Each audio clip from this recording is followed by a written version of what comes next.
Pakistan's Chief of Army Staff General Asim Munir has said that Pakistan was acting as a bulwark against terrorism and called on the international community to realize the immense sacrifices rendered by the country. According to ISPR, he made the remarks during an interactive session with Harvard students from 9 countries at the General Headquarters in Rawalpindi. During the meeting, the Army Chief talked about regional security issues and the Pakistan Army's contributions towards promoting peace and stability in the region. He further highlighted Pakistan's rich potential and urged the participants to perceive the country based on their experiences during their stay.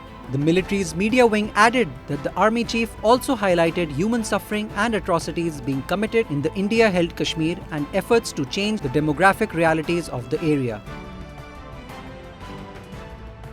Rescue services have reported that over 8,400 people and 341 livestock have been evacuated in the past 24 hours from different districts in Punjab as Sutlej River remains in high flood.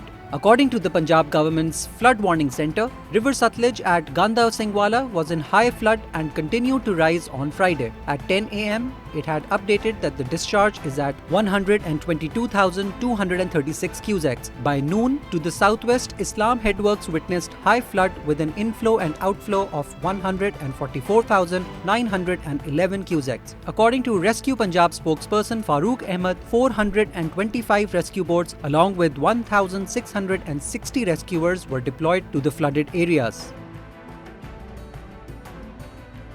The Election Commission of Pakistan has begun the task of conducting constituency delimitation and updating electoral rolls with the intention of completing both processes simultaneously. An ECP spokesperson categorically dismissed media rumours alleging that the ECP would commence updating electoral rolls only after the ongoing delimitation process concludes. He further said that the election schedule will be announced subsequently.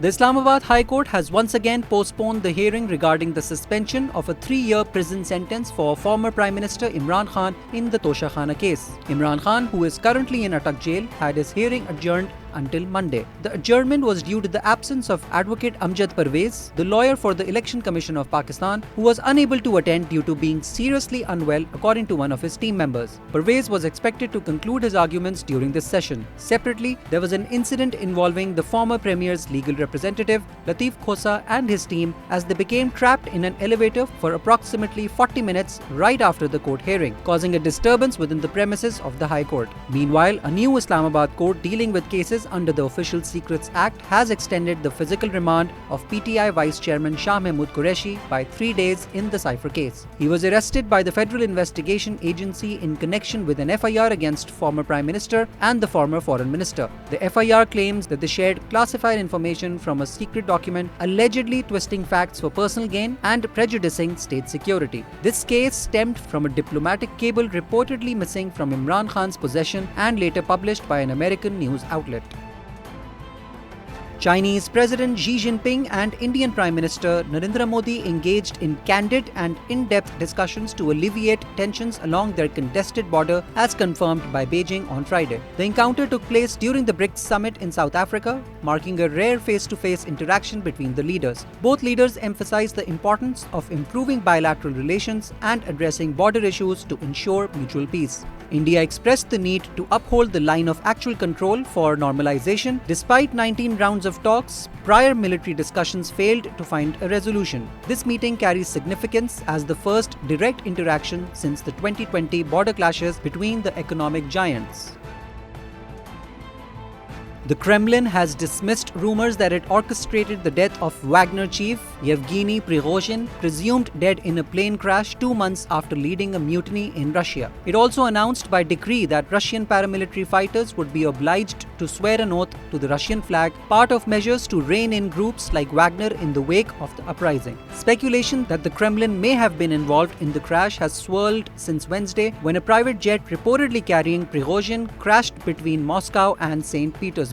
The rumors have been voiced by Western countries, Kremlin critics, and even suggested by some pro-Kremlin figures. Kremlin spokesperson Dmitry Peskov described the crash as tragic while speaking to reporters and acknowledged public discourse around foul play and possible involvement of the authorities. Russian officials have opened an investigation into air traffic violations but have so far not disclosed details of the probe or the incident. President Vladimir Putin broke his silence on the crash on Thursday, offering condolences to the families of the 10 people on board and describing the incident as a tragedy. He said that Prigozhin, who in June led an armed mutiny against Russia's military leadership, had made some serious mistakes in his life and had a complicated fate.